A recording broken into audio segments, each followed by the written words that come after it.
Have you ever wanted to scream at the person who broke you, but stayed silent instead? Clarice did. She stood in the middle of the ballroom, clutching a glass of cheap punch, while her ex-husband, Brad, laughed in her face. He told everyone she was a failure. He told his new wife she was damaged goods. The entire room watched, waiting for Clarice to cry. But Clarice didn't cry. She just checked her watch, because Brad didn't know that the helicopter landing on the roof wasn't for the mayor. It was for her husband. And he was about to learn that some mistakes cost more than just alimony. The invitation sat on the marble kitchen island like a dormant landmine. It was heavy cardstock, cream-colored with gold-embossed lettering, Northwood High, class of 2014, 10-year reunion. Clarice Bennett stared at it, her fingers tracing the edge of her coffee mug. To anyone else, it was just a party, a chance to drink overpriced cocktails and lie about how much weight they hadn't gained. But for Clarice, the words Northwood High didn't bring back memories of prom or football games. They brought back memories of him, Brad Huxley.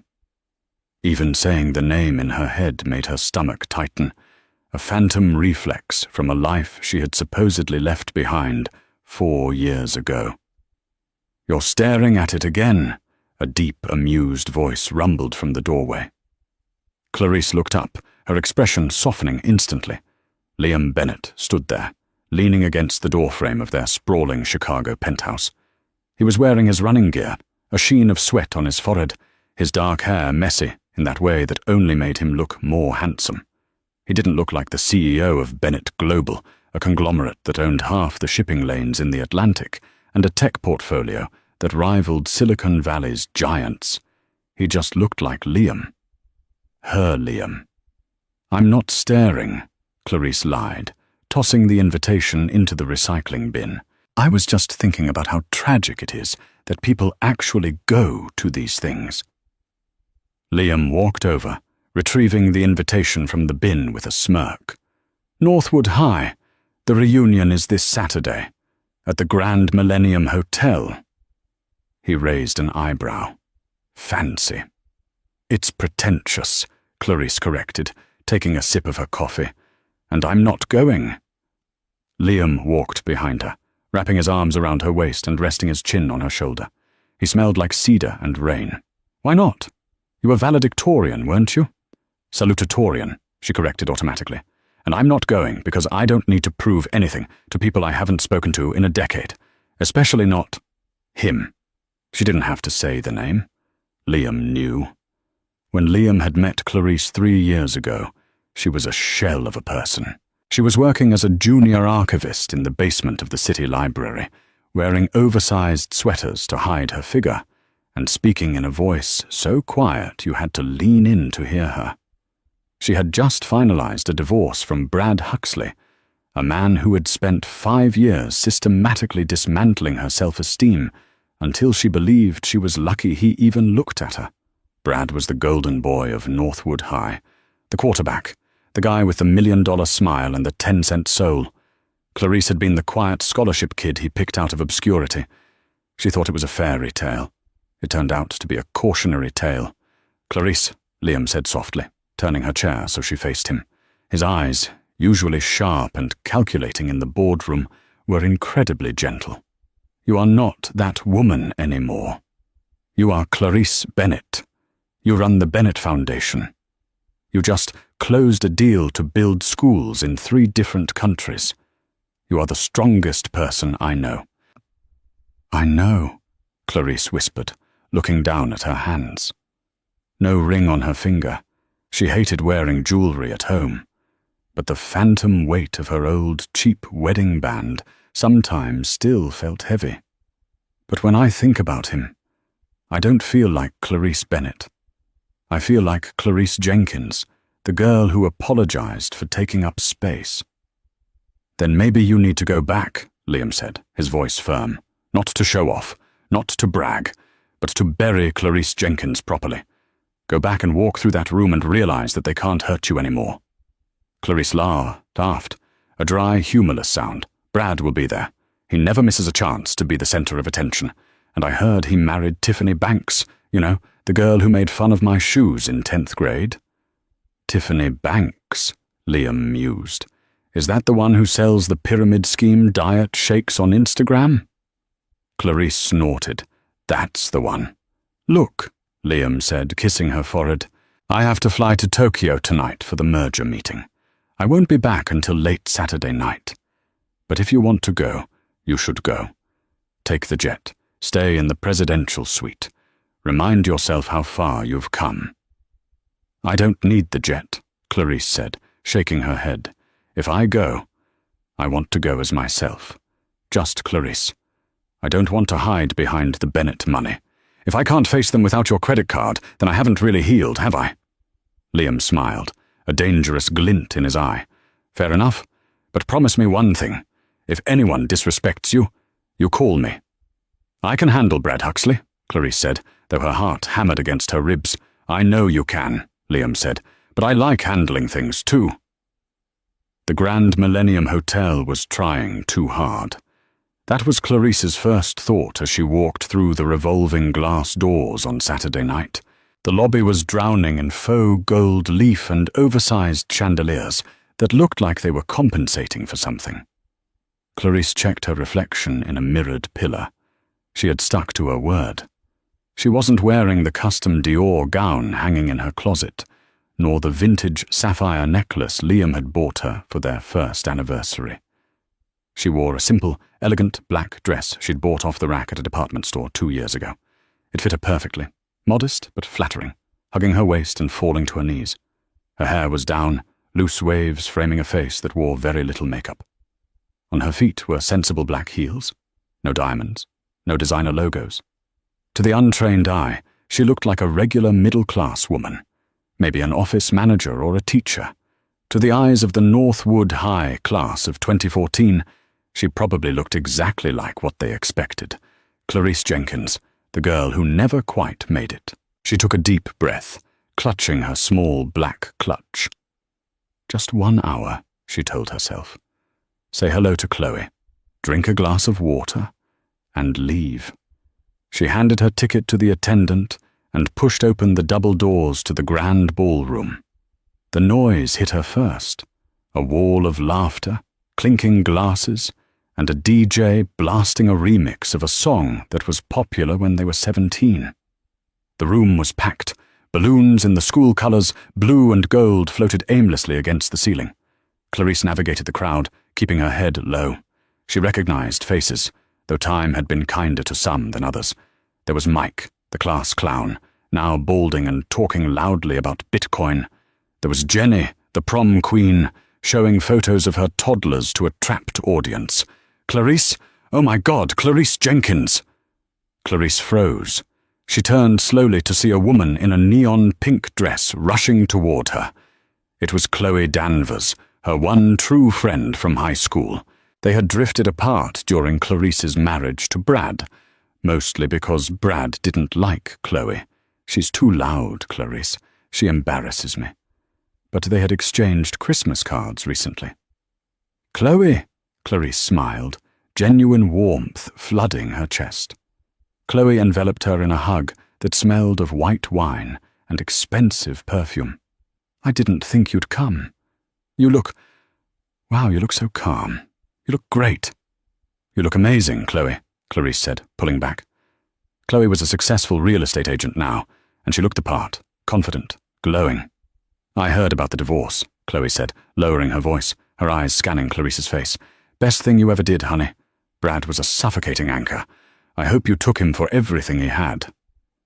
Clarice gave a small, tight smile. I didn't take anything.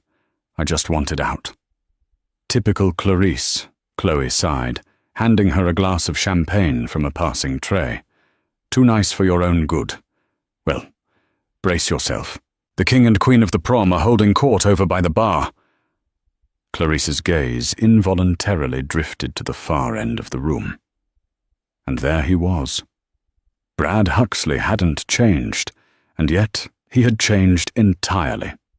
He was still handsome in a generic, catalogue way, square jaw, blonde hair swept back, but there was a puffiness to his face now, a redness in his cheeks that spoke of too many business lunches and too much scotch. He was wearing a grey suit that was a little too shiny, a little too tight across the shoulders. Hanging on his arm was Tiffany. She was wearing a silver sequined dress that plunged dangerously low, her fingers adorned with flashy, oversized rings. She was laughing loudly at something Brad was saying, her head thrown back in a theatrical display of adoration. "He's the regional manager for some solar panel company now," Chloe whispered, following Clarice's gaze. "And well, she's Tiffany. They leased a BMW just for tonight. I saw them arguing in the parking lot because Brad didn't want to pay for valet." Clarice felt a strange sensation. It wasn't fear. It wasn't love. It was pity.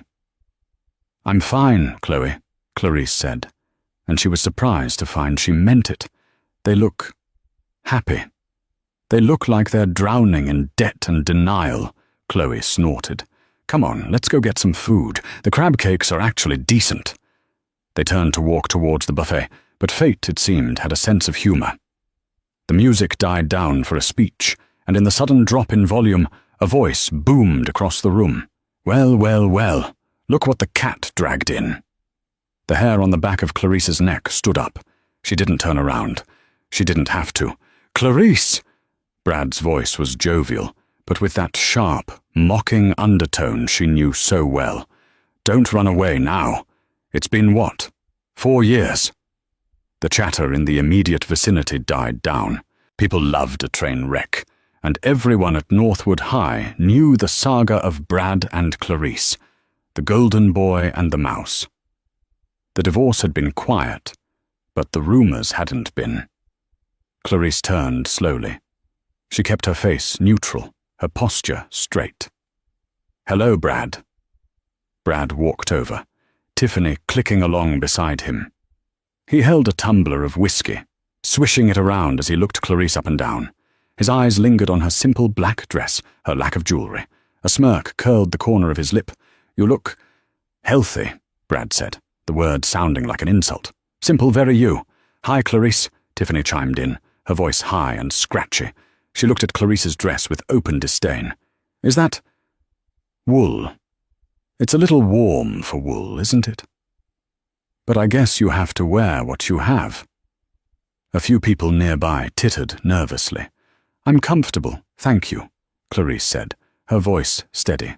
"How are you, Brad?" "Tiffany." "Better than ever, babe." "Better than ever," Brad boasted, puffing out his chest. "Just closed a massive deal in the tri-state area. We're looking at property in the Hamptons. You know how it is. Or, well, maybe you don't." He took a sip of his drink, his eyes narrowing. "So what are you doing these days? Still shelving books at the library?" "I'm not at the library anymore," Clarice said quietly. "Oh?" Brad laughed, looking around at his audience. A small circle had formed around them. "Let me guess, you're finding yourself? Or did you move back in with your mum?" "Brad, stop," Chloe interjected, stepping forward. "She doesn't need to answer to you."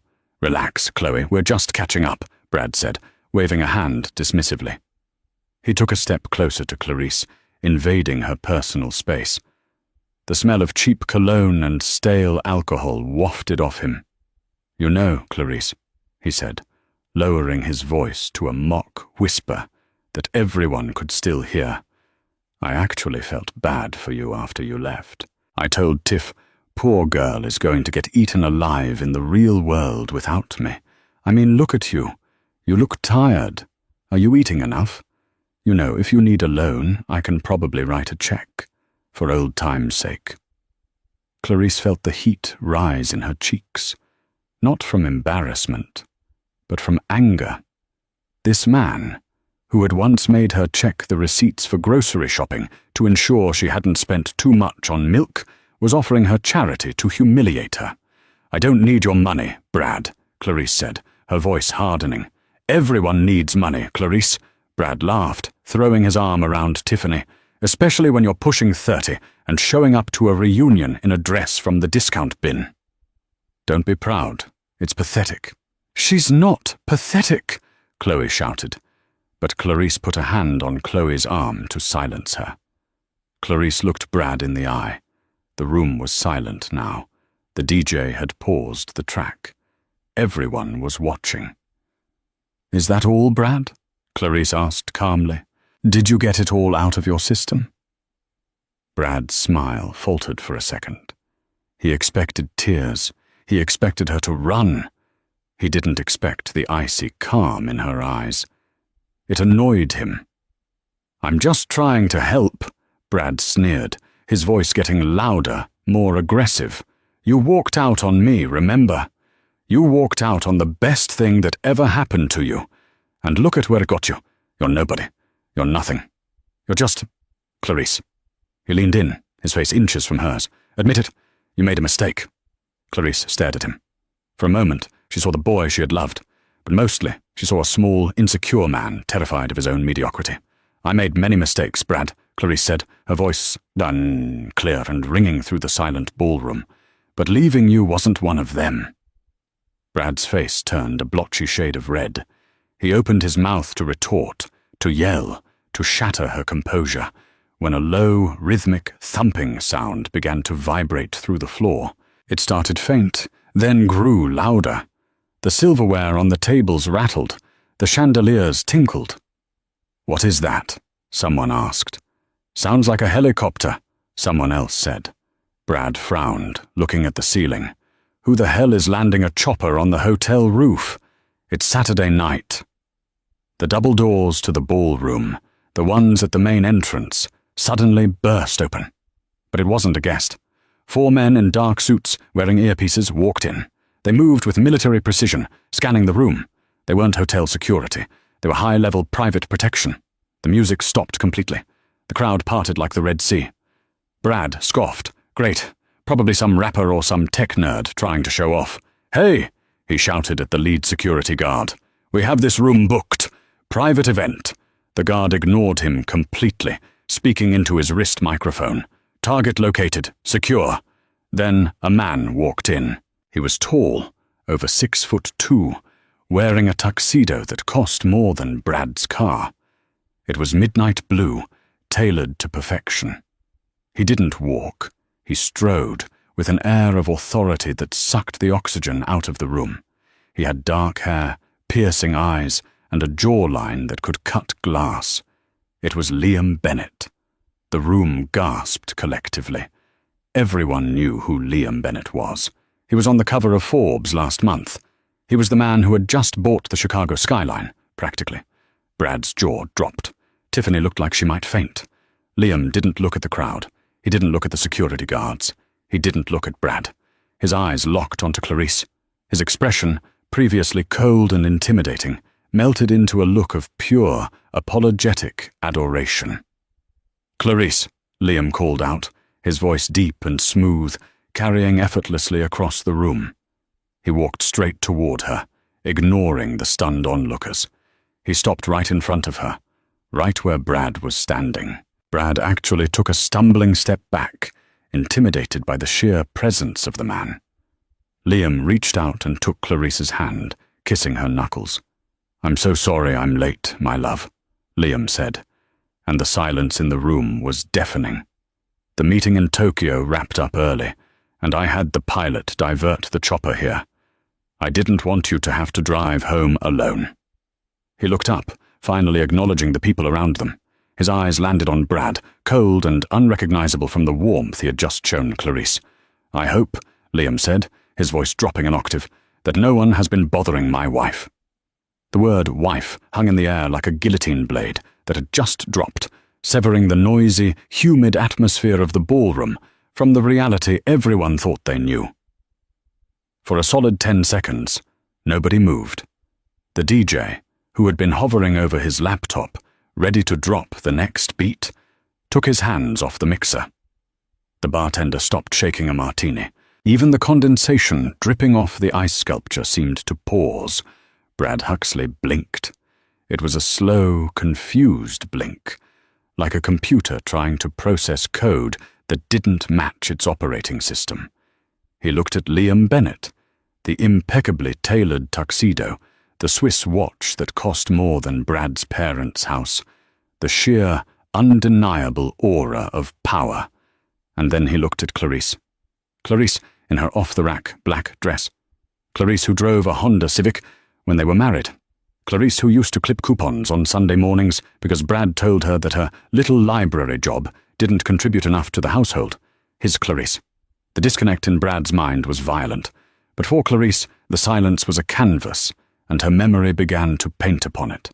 As she felt the warmth of Liam's large hand encompassing hers, the cold ballroom faded, replaced by the grey, suffocating walls of the duplex she had shared with Brad 5 years ago. She remembered the Tuesday nights. Tuesday was budget night. Brad would sit at the kitchen table with a red pen, circling items on the bank statement. $3 for coffee, Clarice, he would say, not looking up, his voice devoid of affection. We have a coffee maker here. Are you trying to sabotage our savings? I'm working 60 hours a week, so we can upgrade to the cul-de-sac, and you're throwing money away on burnt bean water. She remembered the way she would shrink. I'm sorry, Brad. I was tired. You're tired? He would laugh then. A short, sharp bark of a laugh. Try working in sales, Clarice. Try having real pressure. Stacking books isn't work. It's a hobby I let you have. That was the narrative. For 5 years, Clarice was the burden. Brad was the martyr. He picked out her clothes because she had no taste. He ordered for her at restaurants because she always picked the wrong thing. He slowly, methodically isolated her from Chloe, from her family, from anyone who might tell her that love wasn't supposed to feel like a performance review. The divorce hadn't been an explosion. It had been an escape.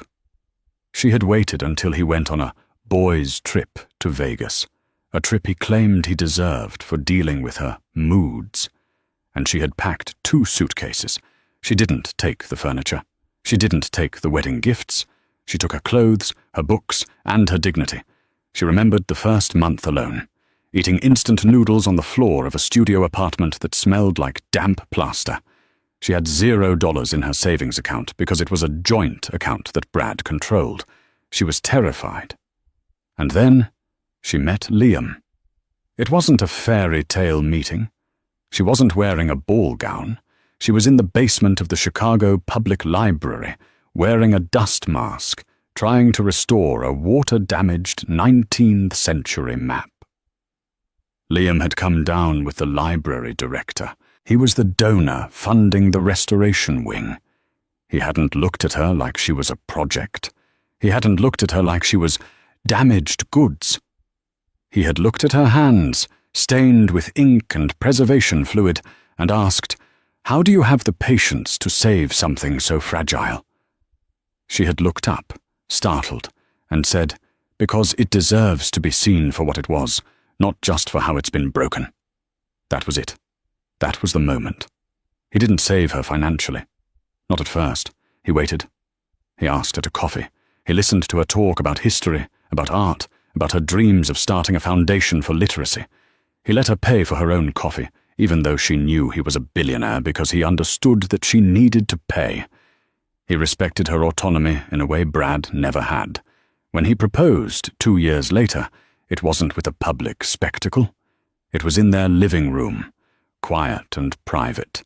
He told her, "You are the most formidable woman I have ever met, Clarice. I don't want to own you. I just want to stand next to you." Stand next to you. Brad had always stood in front of her, blocking her light. Liam stood beside her, reflecting it. The memory washed away as the reality of the Grand Millennium Hotel rushed back in. Clarice squeezed Liam's hand.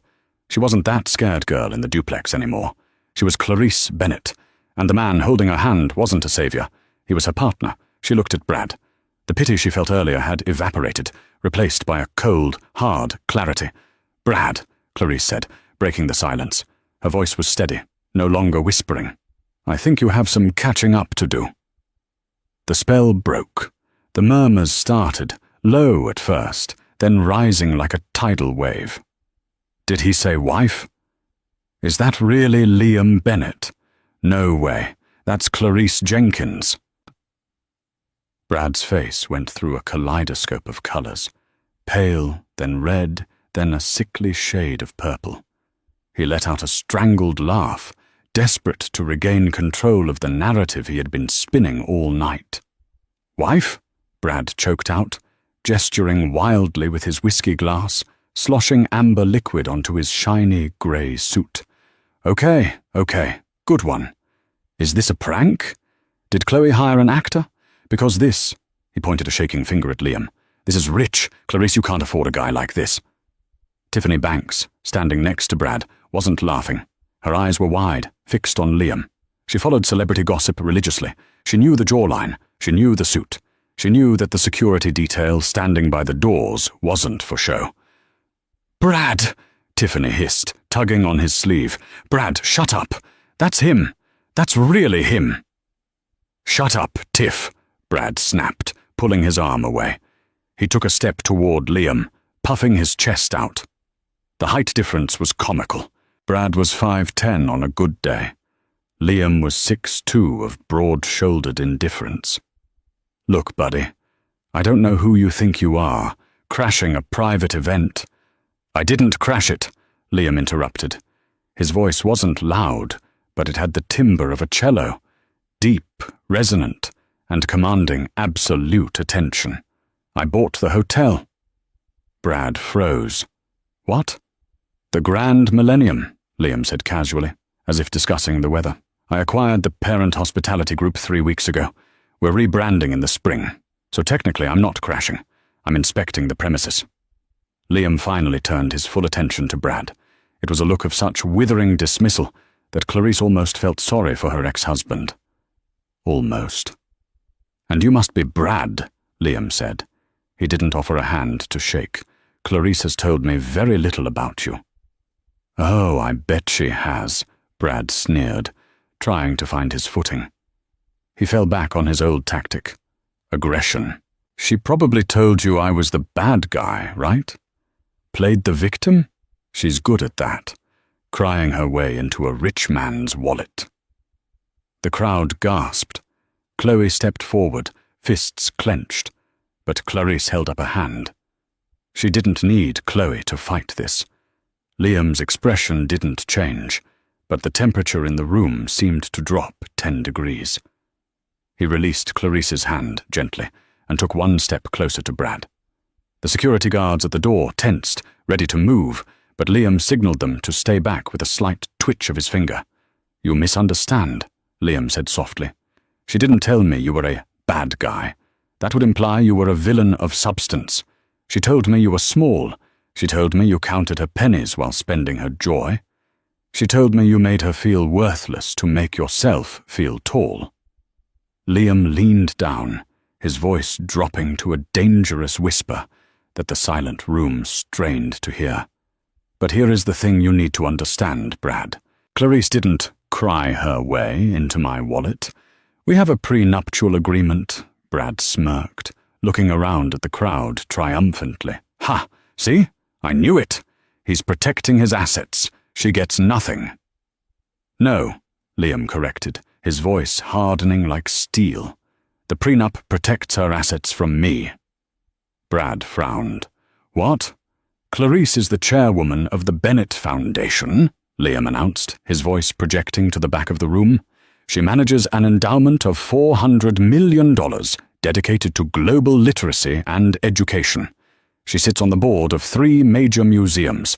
Last year alone, she personally oversaw the construction of 20 schools in Southeast Asia." Liam looked at Clarice with a look of reverence that made several women in the room tear up. "My wife," Liam continued, "is one of the most influential philanthropists in the country. She doesn't need my money, Brad. She has her own. In fact, if we're comparing net worth based on liquid assets available for immediate withdrawal, she might actually be richer than I am at this exact moment." The silence that followed was absolute. Clarice felt a blush rise to her cheeks, not of shame, but of validation. She had worked hard. God, she had worked so hard. She had taken the pain Brad caused her and turned it into fuel. She had studied, she had learned, and she had built a life of substance. Brad looked like he had been slapped with a wet fish. He looked at Clarisse, really looked at her, and saw the confidence he had spent years trying to erase. That's a lie, Brad stammered, but his voice was weak. She's Clarisse. She couldn't even balance a checkbook. She balanced the budget for a multinational non-profit last quarter, Liam deadpanned. I think she handled your checkbook just fine. Maybe you were just bad at math. A ripple of laughter went through the crowd. It started with Chloe, a loud, cackling laugh, and spread quickly. The fear of Brad, the high school hierarchy, the reverence for the quarterback. It all dissolved in the face of raw, undeniable reality. Tiffany Banks, realizing the ship was sinking, physically distanced herself from Brad. She looked at Clarisse, her expression transforming from mockery to a desperate, fawning smile. "Clarisse!" Tiffany squeaked. "I always knew you were destined for great things. I was just telling Brad, Clarisse is so smart, she's going to run the world one day. Remember in 10th grade when I borrowed your pen? We go way back." Clarisse looked at Tiffany. In the past, she might have accepted the fake olive branch just to avoid conflict. But Clarisse Bennett didn't have time for fake friends. "I remember, Tiffany," Clarisse said calmly. "You borrowed my pen, lost it, and then told everyone I couldn't afford a new one." Tiffany's mouth snapped shut. Brad, sensing his social standing evaporating, tried one last desperate Hail Mary. He stepped into Clarisse's space, ignoring Liam. "Clarisse, come on," he said, his voice taking on that wheedling, manipulative tone she knew so well. "This is all a show, right? You're trying to make me jealous. It's working, okay? You win. But you don't belong with him. You belong with people who know you, real people. Look at you. You're not one of them. You're wearing a dress from a department store." He pointed at her black dress as if it were a smoking gun. Clarisse looked down at her dress. Then she looked up at Brad, her eyes clear and bright. "I am wearing this dress," Clarisse said, her voice ringing out, "because I didn't come here to impress you, Brad. I came here to say goodbye to the version of me that cared what you thought." She turned to Liam. "I'm ready to go now." "Wait!" Brad shouted, grabbing her wrist. It was a mistake. Before Clarisse could even flinch, Liam moved. It was a blur of motion. One moment, Brad was holding her wrist. The next, Liam had stepped between them, breaking Brad's grip with a swift, precise movement of his forearm. He didn't hit Brad. He didn't need to. He simply occupied the space with such intensity that Brad stumbled back, tripping over his own feet and landing hard on his backside on the polished ballroom floor. His drink spilled all over his grey suit. Ice cubes skittered across the floor. Brad Huxley, the king of Northwood High, was sitting in a puddle of watered-down whiskey, looking up at the woman he had thrown away, and the man who cherished her. "Do not," Liam said, his voice a low growl that vibrated in everyone's chest, "touch my wife again." Liam adjusted his cuffs, looked down at Brad with cold indifference, and then offered his arm to Clarisse. "Shall we, my love? The helicopter is waiting." Clarisse took his arm. She didn't look back at Brad. She didn't look back at the gaping crowd. She looked forward, towards the exit, towards the night sky, toward her life. "Yes," she said. "Let's go home." The rooftop air was crisp, whipping Clarisse's hair around her face as they stepped out of the stairwell and onto the helipad. The chopper's blades were already spinning, cutting through the night air with a rhythmic thwump, thwump, thwump that drowned out the distant sounds of the city below. Liam guided her with a hand on the small of her back, shielding her from the wind as they ducked under the rotors. He helped her up into the cabin, fastening her harness with the efficiency of a man who spent half his life in transit. He climbed in beside her, the door thudding shut and sealing them in a cocoon of sudden, relative quiet. He handed her a noise-cancelling headset. As soon as she slid it over her ears, the roar of the engine faded to a dull hum, replaced by the crackle of the pilot's voice checking clearance, and then Liam's voice. "Are you all right?" Clarice looked at him. In the soft blue glow of the instrument panel, his face was etched with concern. He wasn't the titan of industry who had just silenced a room of 300 people. He was just her husband. She looked down at her hands. They were trembling slightly, not from fear, but from the adrenaline crash. Clarice started, her voice sounding tinny in her own ears through the headset. "I didn't know you were going to buy the hotel."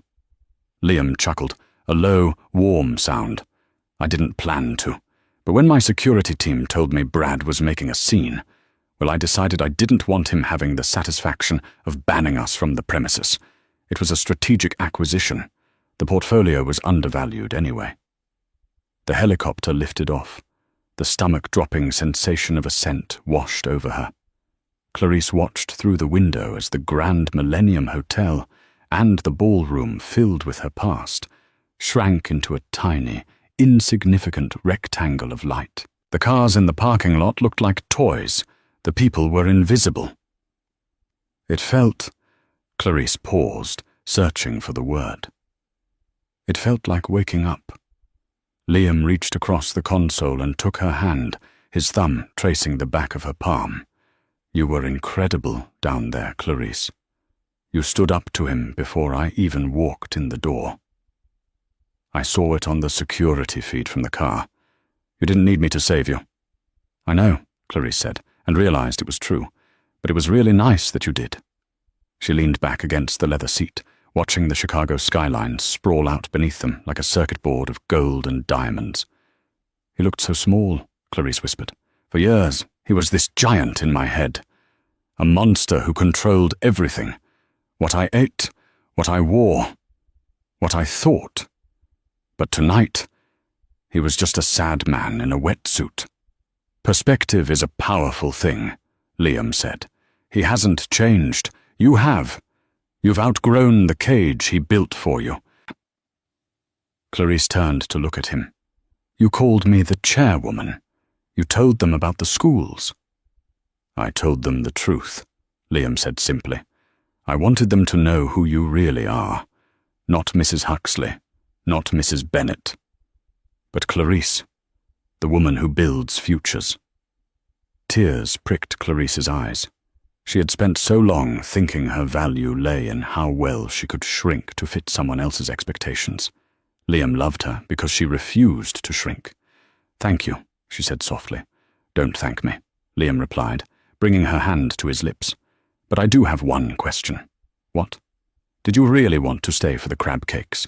Because the chef on the jet has prepared a Wagyu beef dinner, and I believe we have a bottle of vintage Pinot waiting." Clarice laughed, the sound bubbling up from her chest, light and free. "I think I can skip the crab cakes." As the helicopter banked towards the private airfield, Clarice looked out at the city one last time. Somewhere down there, in that shrinking hotel, Brad Huxley was likely trying to dry his pants and salvage his ego. She didn't care.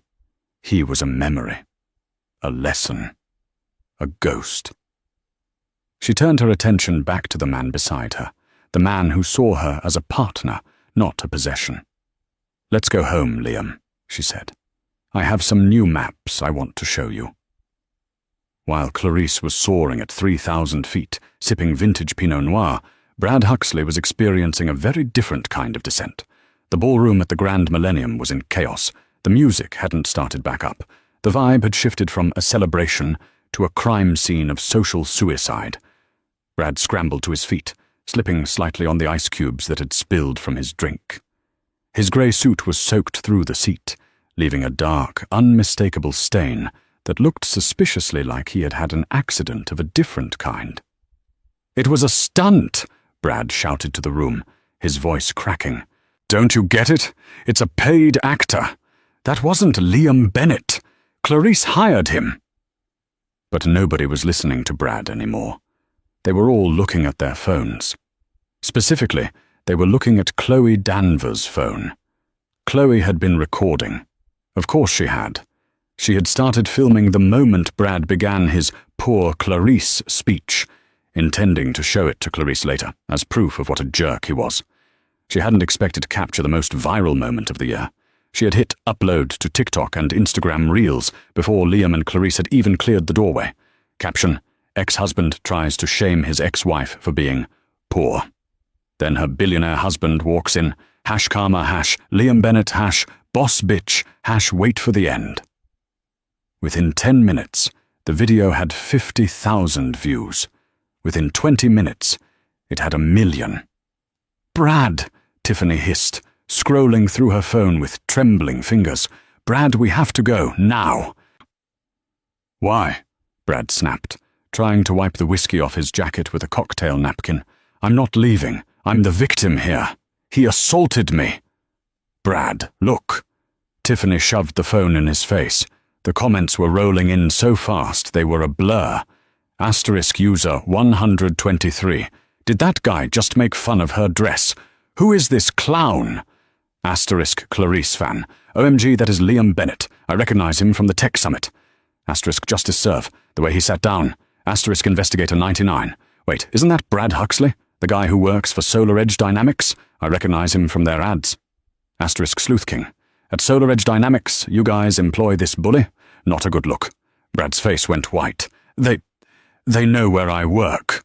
The internet finds everything, Brad, Tiffany shrieked. They're tagging your LinkedIn profile. Just then, Brad's phone buzzed in his pocket. It wasn't a text. It was a call. The caller ID read, "Boss, emergency." Brad's hands shook so hard he nearly dropped the phone. He answered it, putting it to his ear. "Hello? Mr. Henderson?" The voice on the other end was deafening loud. Brad didn't even have to put it on speaker. "Huxley, what the hell are you doing?" Mr. Henderson screamed. "My phone is blowing up. Our investors are calling me, asking why our regional sales manager is trending on Twitter for shaming a woman about her income."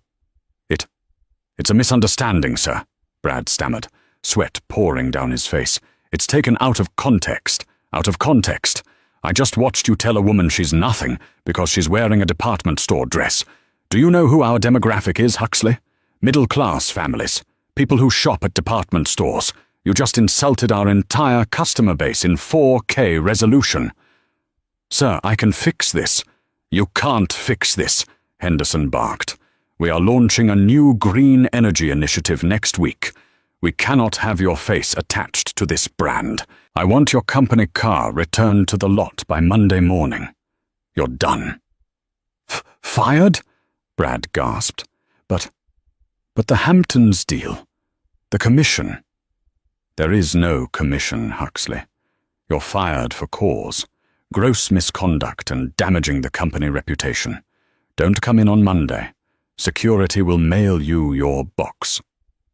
The line went dead. Brad stood there, the phone slipping from his numb fingers and hitting the floor with a crack. He looked up. Tiffany was backing away from him. "Tiff," he whispered. "I can't be seen with you," Tiffany said, her voice high and panicked. "My essential oil business. If my followers see me with you, they'll cancel me. I have a brand to protect, Brad." "But we're a team," Brad pleaded. "We leased the BMW together." "Actually, you leased the BMW," Tiffany corrected him, clutching her purse. "My name isn't on the contract. Good luck with the payments, Brad." "No." She turned and practically ran towards the exit, her silver sequins shimmering as she fled the sinking ship. Brad Huxley stood alone in the center of the ballroom. The people he had tried to impress were now openly filming him, laughing, or looking at him with the one thing he hated more than anything else. Pity. He looked down at his wet pants. He looked at the empty spot where Tiffany had stood. He looked at the door where Clarice had walked out like a queen. He had wanted to be the center of attention. He had wanted everyone to talk about him. And now they were. 12 months had passed since the reunion incident, as the internet had dubbed it. The viral video had long since faded from the trending page, replaced by new scandals and new dramas. But the ripple effects of that night had solidified into concrete reality. It was a crisp autumn evening in Chicago. The wind off Lake Michigan carried the scent of rain and fallen leaves. Clarice Bennett stood inside the warm, golden glow of the Chicago Cultural Center. She was adjusting the microphone on a podium, her hand resting instinctively on the small, noticeable bump beneath her emerald green gown. She was 5 months pregnant. The room was filled with donors, city officials, and educators. A banner behind her read, "The Jenkins Bennett Initiative, Grand Opening." She hadn't named the foundation wing after Liam. She had named it after herself, her maiden name, and her new name. It was a merging of the girl who survived and the woman who thrived. "Thank you all for coming," Clarice said, her voice steady and commanding. She didn't need Liam to hold her hand on stage anymore. She didn't need validation. When I was a girl, I thought my worth was determined by how small I could make myself to fit into someone else's world. Today, I know that our worth is measured by how much space we create for others to grow. The applause was thunderous. Liam stood in the front row, beaming, holding a bouquet of white lilies. After the speeches, the handshakes, and the photos, Clarice and Liam exited the building through the side VIP entrance to avoid the paparazzi that occasionally trailed them. Their driver, a stoic man named Marcus, was waiting with the car, a sleek, black sedan, parked at the curb. But Marcus wasn't in the driver's seat. He was standing by the trunk, arguing with a delivery bike courier who had clipped the side mirror of the luxury car. "I'm telling you, man, I didn't see it," the courier shouted, his voice cracking with exhaustion. He was wearing a neon yellow vest over a frayed hoodie, a helmet obscuring most of his face. He looked frantic, terrified of the cost of the damage. "You scratched the paint," Marcus said sternly. "You need to watch where you're going." "I'm sorry, I'm late on a delivery. If I'm late again, the app deactivates me. Please, I can't pay for this." Clarice walked over, Liam at her side. "Marcus, what's wrong?" "Just a minor accident, Mrs. Bennett," Marcus said. "This gentleman clipped the mirror." The courier froze. He slowly turned his head. Through the scratched visor of his helmet, his eyes locked onto Clarice. He knew that voice. Trembling, the courier reached up and unclipped his helmet. He pulled it off, revealing messy, thinning blonde hair and a face that had aged 10 years in the last one. It was Brad. The silence that fell between the three of them was heavier than the one in the ballroom a year ago. But this time, there was no crowd, no cameras, just the cold wind and the brutal truth. Brad looked at Clarice. He took in the expensive gown, the glow of her skin, the baby bump that signaled a future he would never be a part of. Then he looked at Liam, who stood like a sentinel, calm and untouched by the world that was crushing Brad. Brad looked broken. His eyes were red-rimmed. His hands were chapped from the cold. The arrogance that had defined him was gone, eroded by a year of unemployment, internet infamy, and the crushing weight of starting over at the bottom. "Clarice," Brad whispered. It wasn't a sneer. It wasn't a taunt. It was a plea. "Hello, Brad," Clarice said. Her voice was devoid of anger. It was just factual. Brad swallowed hard, clutching his helmet. I saw the news about the baby. Congratulations." "Thank you," Clarice said. Brad looked at his bike, then back at them. "I lost the job at Solar Edge. After the video, nobody would hire me. I lost the condo. Tiffany left. I'm doing this until I get back on my feet." He waited. He waited for her to laugh. He waited for Liam to make a joke about his career change. He waited for the karma he knew he deserved. But Clarice didn't laugh. She didn't feel triumph. Looking at him now, a man terrified of losing a delivery gig, she realized that hating him was a waste of energy. He had built his own prison. He was living in it. Clarice opened her clutch. She pulled out a crisp $100 bill. Brad flinched, his pride flaring for a split second before dying out. "I don't need your charity." "It's not charity," Clarice said softly. She reached out and tucked the bill into the pocket of his neon vest. It's for the mirror. We won't report it to the app. You won't get deactivated." Brad stared at her, tears welling up in his eyes. He expected cruelty, because that is what he would have given.